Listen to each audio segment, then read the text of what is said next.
하나님 말씀 우리 창세기 4장 16절로 24절까지입니다. 이전에 소리 조금만 키워줘. 마이크 소리를 조금 더 키워줘. 조금만.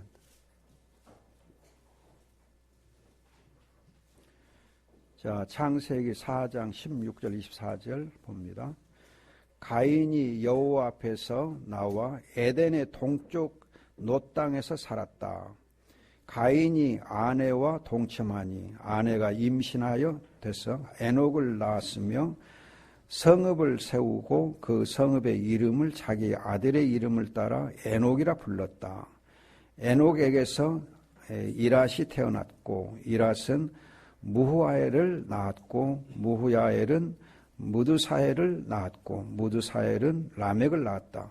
라멕이 두 아내를 두었는데 하나의 이름은 야다이고 다른 하나의 이름은 실라였다. 야다는 야비를 낳았는데 그는 장막에 살면서 가축을 치는 자의 조상이 되었고 그 아우의 이름은 유발인데 그는 수금과 퉁수를 다루는 모든 자의 조상이 되었다. 실라는 두발가인을 낳았는데 그는 놋과 쇠를 연마하여 각종 기구를 만드는 자였고 두발가인의 누이는 니아마였다. 라멕이 자기 아내들에게 말했다. 야다야와 실라여 내 소리를 들어라. 라멕의 아내들이여 내 말에 귀를 기울여라. 나의 상처 때문에 내가 사람을 죽였고 나의 상함 때문에 내가 소년을 죽였다. 가인을 위한 복수가 7배라면 라멕을 위하여는 77배이다. 아멘. 하나님이 없는 사람들의 삶이 어떤 것인가를 보여주는 것이 바로 오늘의 본문입니다.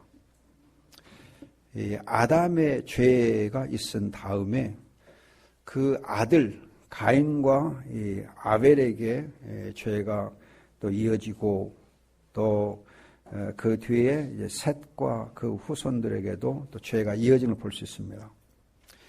아담과 하와의 원죄는 그들에게서 끝나는 거 아니고 모든 후손들에게 또 영향을 미치게 된다 하는 것이 우리에게 있는 심각한 문제입니다. 우리는 항상 죄된 그런 성품이 우리 안에 늘 있습니다. 그래서 이 세상에 죄인이 아닌 사람이 하나도 없습니다.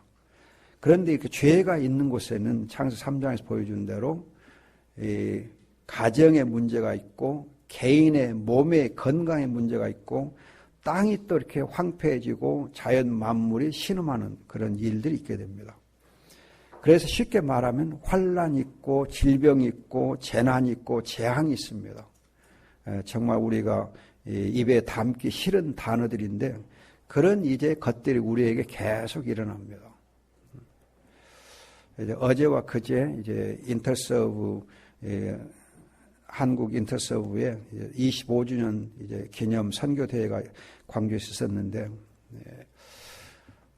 이 선교사들의 하는 얘기들 중에 보면 보고하는 것 중에 보면은 네팔에서 온 선교사가 보고하는데 막 눈물로 보고하더라고요. 왜 눈물을 흘리냐 하면 전번 이제 금년 초인가요? 그 3월하고 5월에 지진이 일어났잖아요. 지진이 얼마나 크게 일어났느냐 하면은 그냥 자기 눈앞에 1m 앞에서 막 땅이 꺼지고 막 나무가 막 이 땅으로 들어갔다 솟았다. 그리고 막 집이 무너지고 사람들이 그냥 막 울고 불고 난리가 나는데 너무 다리가 후들을 떨려가지고 주저앉아서 울기밖에 안 했대요. 겁이 나니까 기도도 안 나오더래요. 너무 그냥 순간적으로 막 이렇게 땅이 흔들리고 막 모든 게 무너져 내리고 막 큰 나무들이 막 이렇게 뒤 흔들리고 막 땅으로 꺼지고 그냥 땅이 막 땅이 막 이렇게 춤을 추는데 정말 놀랬대요. 그리고 이제 바로 앞에 있는 선교사가 이제 또 이 길 건너 선교사가 있었는데 그냥 서로 그냥 보면서 그냥 막 울고 불고 난리를 치고 그냥 또 나중에 또 서로 만나고 또 그냥 울고 불고 그때 생각하면은 그냥 눈만 감으면 그때가 막 그때 이렇게 집 무너지고 막 흔들리는 거 보여가지고 두려움이 굉장히 지금 강하게 임한다 그러더라고요.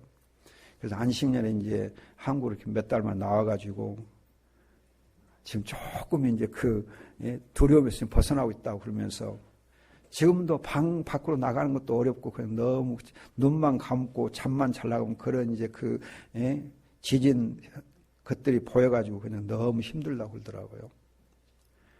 그 재앙이 너무 심한데 정말 이 재앙이 얼마나 무서운가를 눈으로 보니까는 정말 말로 표현할 수가 없대요. 다리가 후두를 떨려가지고 팍싹 주저앉아가지고 우는 것 이외에는 할 것이 없더래요. 그렇게 여러분 재앙이 무서운 거예요. 재앙이 무서운 거예요. 수천, 수만 명이 죽어가는데. 근데 이제 참 놀라운 것은 지금 21세기 그렇게 최근에 들어와서 이 기독교의 복음이 전파되면서 성도 수가 가장 많이 이렇게 비율상으로 가장 많이 증가하고 있는 나라가 두 나라가 있어요. 두 나라가 있는데 하나는 중국이고 하나는 네팔이 돼요. 네팔이 지금 굉장히 지금 성도들의 수가 막 늘어나고 있대요. 복음화가 굉장히 잘 되고 있대요. 그래서 선교사가 가 있는 그 곳은 한 3만 명 되는 마을인데 거기서 이제 학교에서 교감 위치에 있으면서 도서관을 이렇게 운영하더라고, 도서관을. 근데 우리나라 외교부에서 그 이제 각 나라에 이렇게 있는 약한 나라에 도서관을 이렇게 많이 지금 지어준다네요. 도서시설을 해서 그 도서관을 통해서 한국어를 이렇게 보고하게 하고 또 아이들의 이렇게 교육을 돕는 일을 지금 많이 하고 있대요.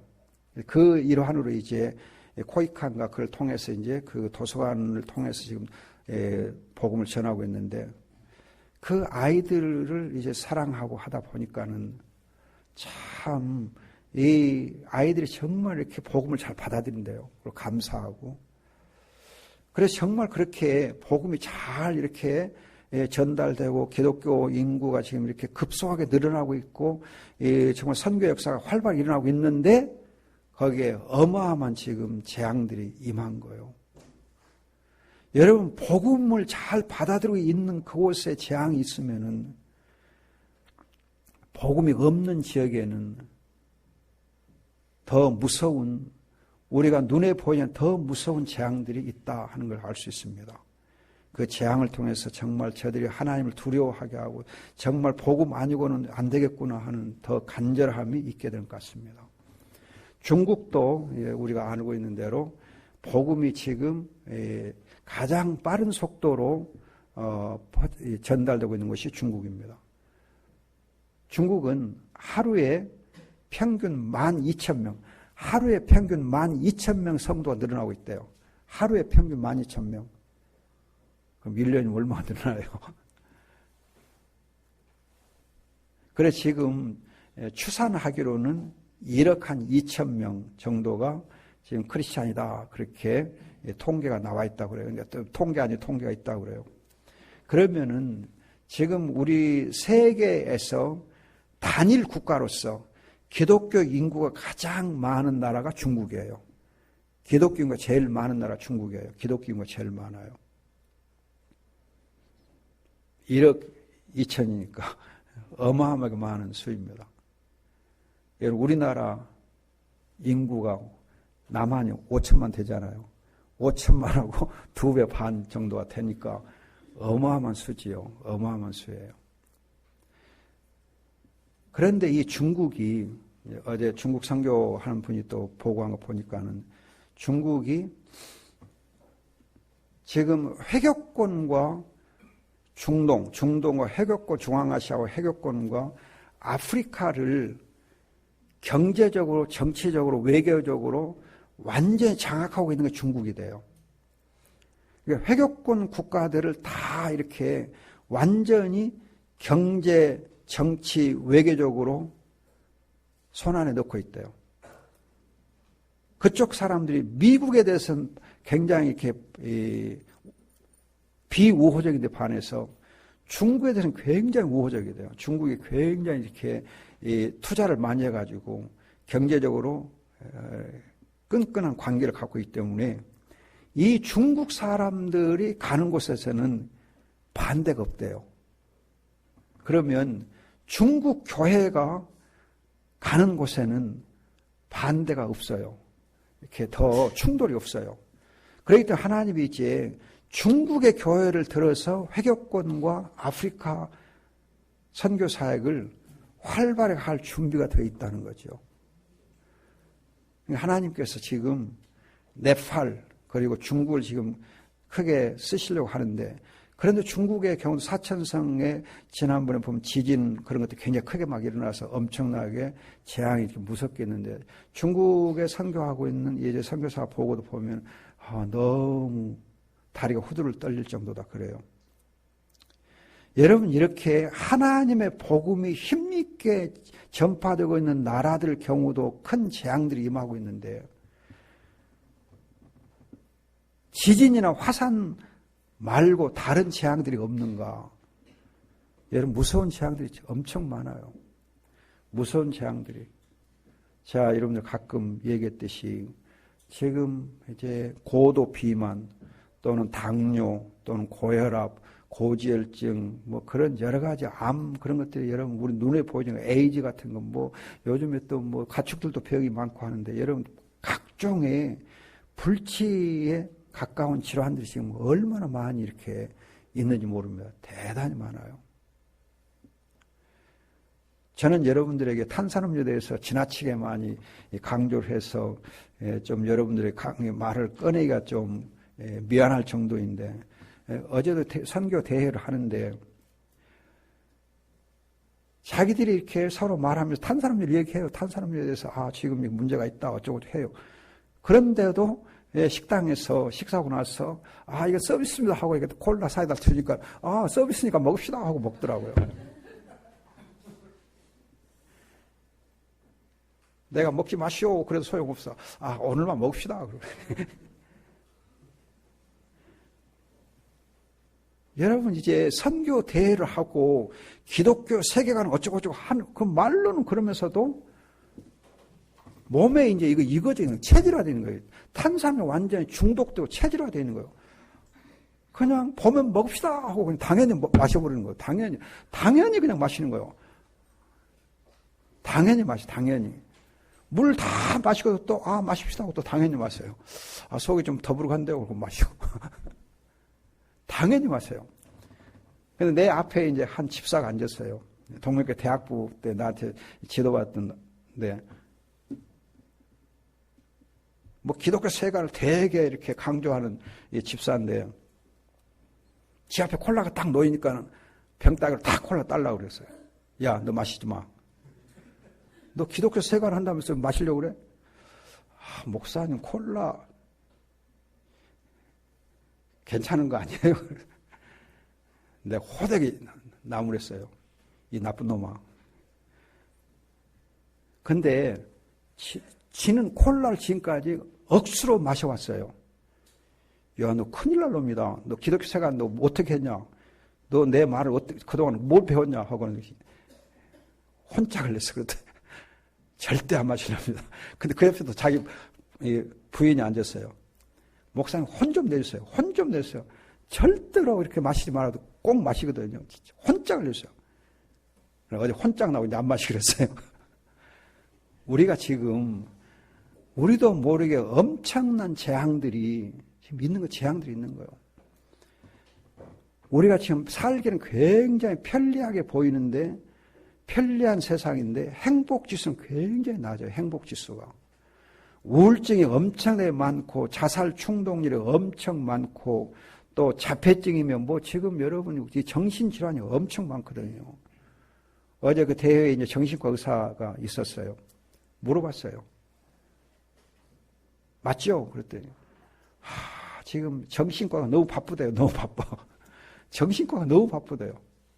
옛날엔 정신과는 팔이 날렸어요. 그래서 이제 우리 최준수 집사도 있지만은 저 때만 해도요. 그때 정신과, 의대를 졸업한 정신과 안 갔어요. 정말 사명 있는 사람은 정신과 가고, 정신과를 제일 의사들이 선호하지 않는 데가 정신과였어요. 지금은 정신과 그냥 막 박 터져요, 박 터져. 정신과 가려고 지금 박 터져요. 정신과 의사가 지금 제일 바빠요. 그 말은 지금 살기가 엄청 좋아진 것 같은데 정신질환은 엄청나게 많은 거예요. 허무하고 우울하고 자살중 느끼고 그냥 막 쥐어박고 싸우고 그냥 말로 다 할 수 없는 그런 이제 사실 그 재앙이 무서운 재앙이에요. 무서운 재앙이 지금 우리에게 있거든요. 그런데 통계에 의하면 여러분 지금 이 교세가 좀 줄어드는 것처럼 보이는 것도 같은데 우리 행정자치부에서 만든 통계에 의하면은 최근의 통계에 의하면은 그래도 기독교 인구가 그런대로 이렇게 지탱되고 있고 일주일에 한 번 이상 교회에 나가는 사람, 또 일주일에 한 번 이상 절간에 가는 사람, 일주일에 한 번 성당에 가는 사람 비교를 해보면요. 기독교인은 일주일에 한 번 이상 교회에 나가는 사람이 85%가 나가요. 일주일에 한 번 이상 나가는 사람이. 근데 불교는 일주일에 한 번 나가는 경우는 10%도 안 돼요. 일주일에 한 번 이상 절간에 가는 사람 10%도 안 돼요. 천주교 경우는 일주일에 한 번 이상 교회에 나가는 사람 한 55%인가 밖에 안 돼요.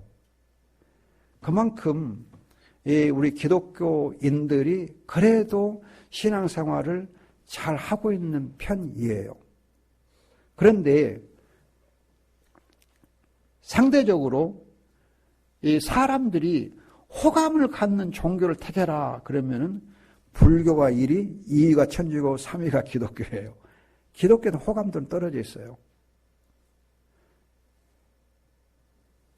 이런 것들이 뭘 의미하느냐? 겉으로 보면은 교회를 출석하는 것 같은데 실제로 우리가 복음에 합당한 생활, 그리스도의 향기를 바라는 생활, 또 성령으로 사는 생활, 믿음으로 사는 생활, 그런 생활에 있어서 우리가 많이 부족하다는 거죠. 부족. 크리스찬 임내, 말로는 크리스찬 임내 해놓고 우리의 생활은 성경적이고 복음적인 못한 부분이 많다. 그렇게 사람들이 본다는 겁니다. 아무튼 사람들의 눈을 우리가 의식할 필요는 없지만은 우리가 좀 더 하나님 앞에 하나님과 함께 하는 생활, 복음에 합당한 생활, 회개하고 거룩함에 이르는 그 생활에 좀 더 헌신되고 좀 더 열심을 내야 할 필요성을 세상 사람 우리에게 일깨워 주는 거예요. 일깨워 주는 거예요. 오늘 본문의 말씀 보면은 가인이 여호와 앞에서 나와서 에덴의 동쪽 땅에 삽니다. 즉 하나님을 떠나서 하나님 없이 살아요. 그리고는 성읍을 세우고 거기 자기 아들의 이름을 따서 성읍을 짓기도 하고 이렇게 해 나갑니다. 그러면서 보면은 여러분들이 20, 21, 22절을 보면은 가축을 치는 일이라든지 또 수금과 퉁수를 만들어서 음악을 발전시키는 일이라든지 각종 농기구를 만든 일들을 하면서 그들의 생활이 겉으로 보면 굉장히 잘 형통해지는, 번성해지는, 그 사는 것이 굉장히 잘 되는 것처럼 보입니다. 잘 살아요. 잘 사는 것처럼 보여요. 잘 살 수 있도록 자기들 노력을 해요. 음악을 즐기고 가축을 키우고 농기구를 만들어 농사를 재밌게 짓고 그러면서 또 아내를 열어두기도 하고 그냥 자기들 나름대로 즐기며 삽니다. 그런데 하나님 없이 즐기는 이 삶이 결국 어떻게 되는가? 여러분 이 23절을 보면 아내를 열어두었던 그가 이 복수를 하는데 어마어마하게 복수를 합니다. 그냥 조금만 다쳐도 그냥 뭐 상대방을 엄청나게 복수를 하는 폭력이 그 사회에 굉장히 활발해진 걸 볼 수 있습니다. 그래서 6장 가면 땅에 폭력이 충만했다. 그래요. 부패가 충만했다. 폭력이 충만했다. 부패와 폭력이 그 땅에 충만해지는 걸 봅니다. 여러분, 하나님이 없는 그 시대에는 겉으로 보면 굉장히 평안하게, 굉장히 음악을 즐기고 또 이렇게 즐겁게 그냥 누리며 사는 것처럼 보이는데 속은 썩는 거죠. 속은 썩어 있는 거죠. 겉으로는 대단한 것 같은데 실상 그 안을 들여다보면 어마어마하게 부패하고 어마어마하게 폭력적이고 어마어마하게 복수의 칼을 가는 이런 무지막지한 인성이 완전히 파괴되어 버리는 악한 세상을 볼 수 있어요. 사악한 세상, 굉장히 살벌하고 사악한 세상을 보게 됩니다. 복음으로 산다고 입으로 말하지만 정말 복음이 없는 사람들, 입으로는 복음을 말하지만 정말 복음이 없는 사람들의 경우는 복수, 폭력이 많아요. 폭력이. 그래서 여러분, 교회 안에도 유형교회, 우리 눈에 보이는 교회 안에, 조직으로서 교회 안에도 보면은 정말 우리가 복음에 합당한 삶을 살지 않냐고, 성령으로 살지 아니하면 복수가 많아요. 교회 안에도 칼부림이 있어요. 교회 안에도 무서운 여러분 서로 그냥 시기 질투 또 그냥 이렇게 반목이 있어요.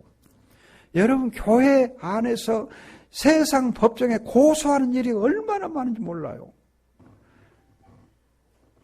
어떤 교단이 고소하는 일로 교단이 갈라졌어요. 그렇게 오랫동안 교단이 갈라져서 서로 반목하다가 금년에 그 교단이 합해졌어요. 우리가 너무 정말 비신앙적으로, 비성경적으로 우리가 이렇게 악하게 살아왔다. 회개하자 하고 이번에 그 교단들이 서로 합했어요. 감사한 일이죠. 제가 보면서 굉장히 감사하시더라고요. 감사했어요. 여러분, 정말 우리가 복음으로 살고 예수 그리스도와 함께 살면 그런 반목하고 고소하는 일을 우리가 지양을 해야 돼요.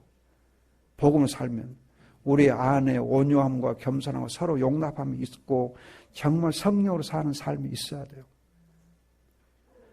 여러분, 정말 우리가 하나님과 함께 동행하며 산다 하면은 복음에 합당한 삶, 자기를 부인하며 사는 삶, 날마다 십자가를 지는 삶.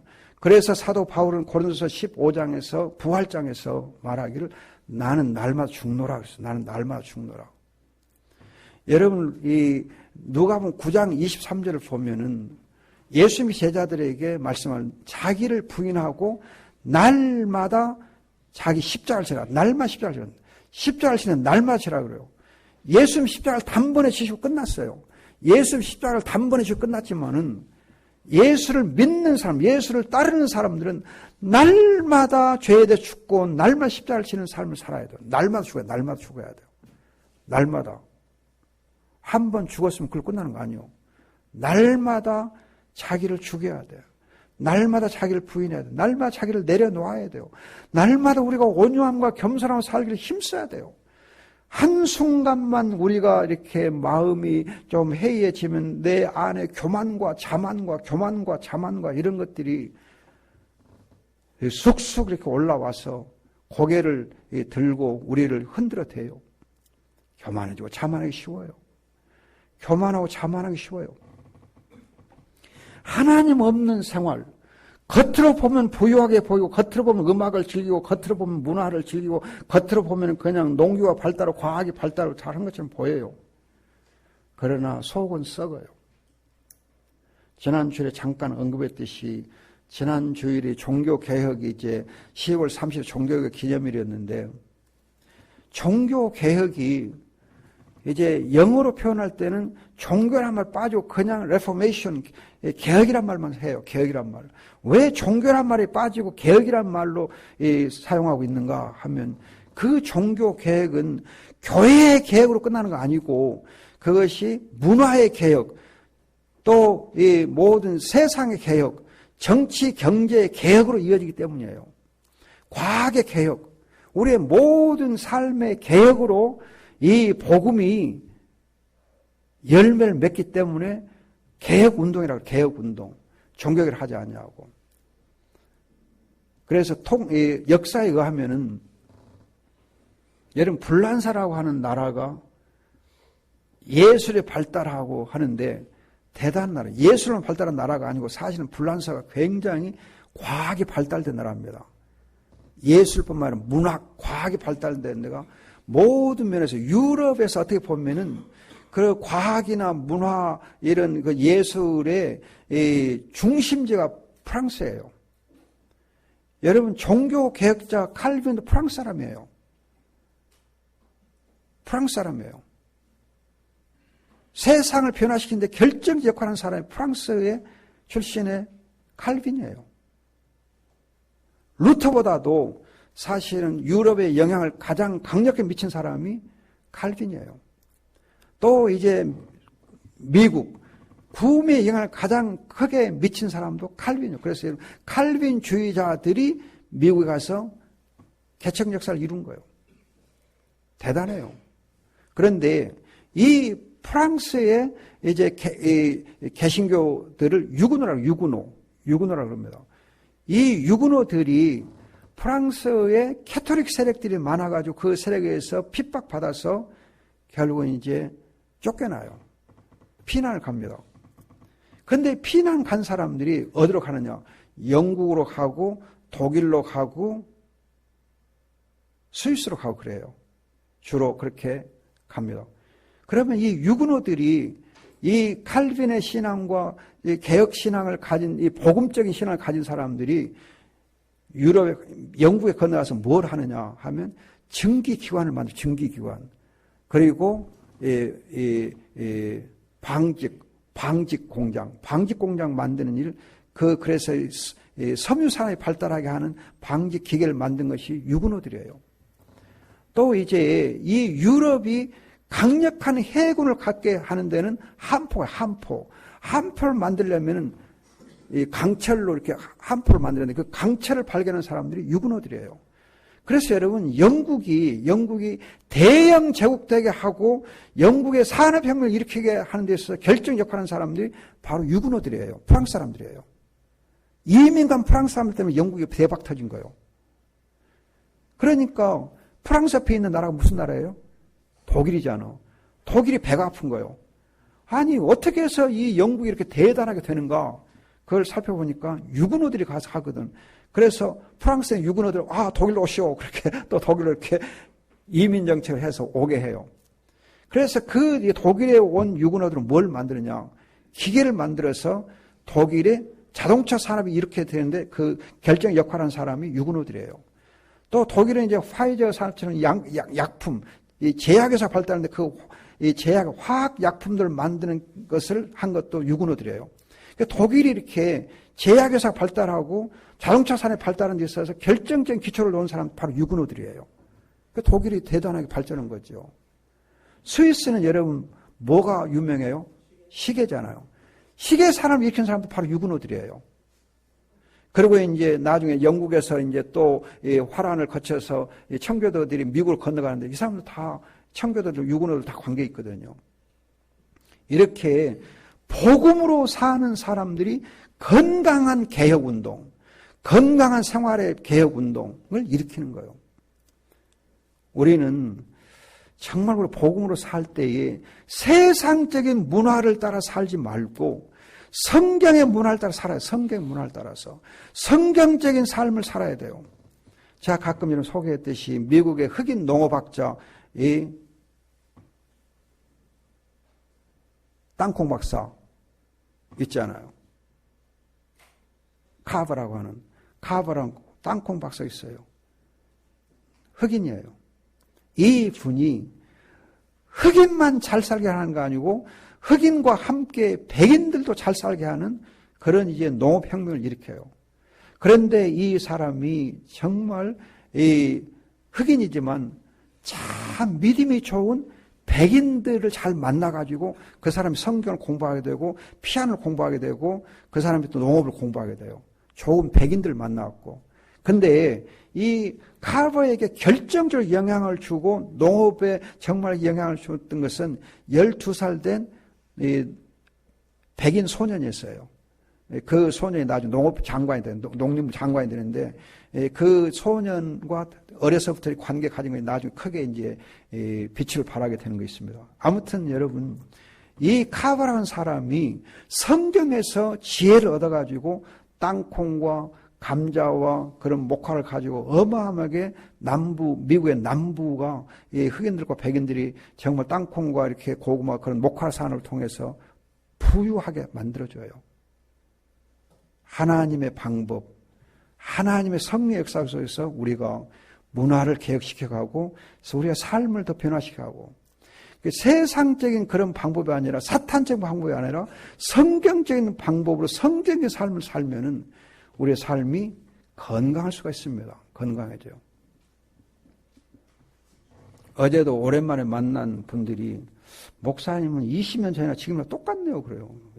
20년 저를 본 사람들이 어제 만난 모양이죠. 20년 전에 지금 똑같습니다. 그리고 어떻게 하면 그렇게 겉으로 보면 건강해, 겉으로인지 속으로인지 하여튼 건강해 보이냐 이렇게 그래요.